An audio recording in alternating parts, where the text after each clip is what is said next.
အားလုံးမင်္ဂလာပါမပေါက်ဘလော့ကနေကြိုဆိုပါရစေဒီနေ့တော့ Facebook မှာတခြားဘာသာတွေကနေမြန်မာဘာသာကိုပြန်ဆိုတဲ့စနစ်ကိုဘယ်လိုဖော်မလဲဆိုတာလေးကိုချက်ပြောပြပါမယ်ပထမဆုံးကတော့ဖုန်းပေါ့နော်ဖုန်းမှာတော့ကိုယ့်ရဲ့ Facebook application up to date ဖြစ်နေရပါမယ်ဘယ်လိုစစ်မလဲ Google Play မှာ My Apps and Game တွေကကိုယ့်ရဲ့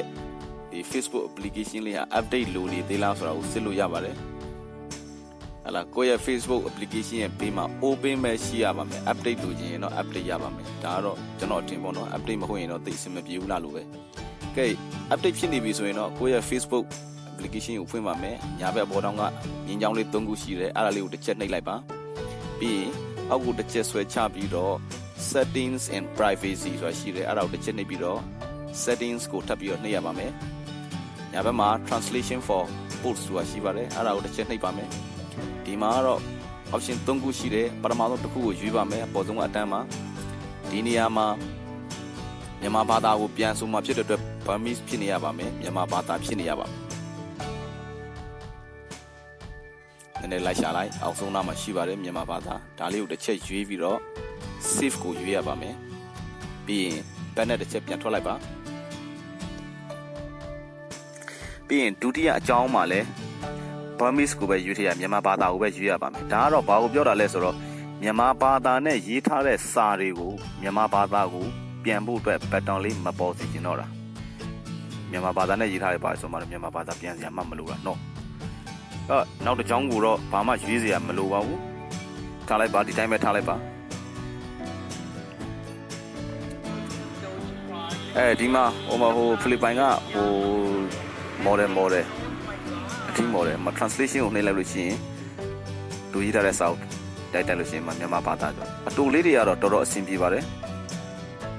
စာလုံးတွေအတူလေးတွေတော့အဆင်ပြေပါတယ်ပြီးတော့မမှတ်မိပြန်ပြပါမယ် Facebook ကိုနှိပ်ပါပြီးရင် setting ကနေသွားပါမယ်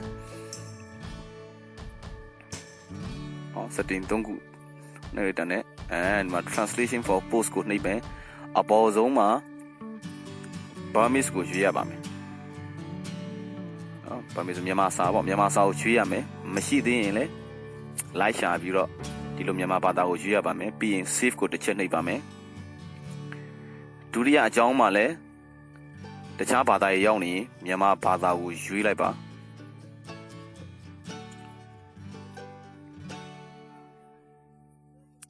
ပြီးရင် save ကိုတစ်ချက်နှိပ်ပြီးတော့ထွက်ရပါမယ်တတိယအကြောင်းမှာတော့ဘာမှလုပ်စီရမလို့ပါဘူးတခြားတွေရှင်းနေလည်းဖြတ်ပလိုက်လို့ရတယ်ကဲဒါဆိုရင်တော့ဒီလိုလေးဖြစ်နေရမှာပေါ့နော်မြန်မာဘာသာနှစ်ခုလုံးမှာဒီလိုလေးဖြစ်နေရနောက်တစ်ခုကကွန်ပျူတာစနစ်ကိုသွားပါမယ်ကွန်ပျူတာစနစ်မှာlogin ဝင်ထားပါမယ် setting ကိုတစ်ချက်နှိပ်ပါမယ်နှိပ်ပြီးတော့ဘယ်ဘက်ချမ်းက language and region ကိုတစ်ချက်နှိပ်ရပါမယ်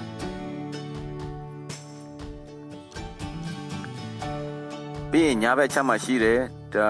post from friends and page ဆိုတာရှိတယ်အဲ့ဘက်ကညာဘက်က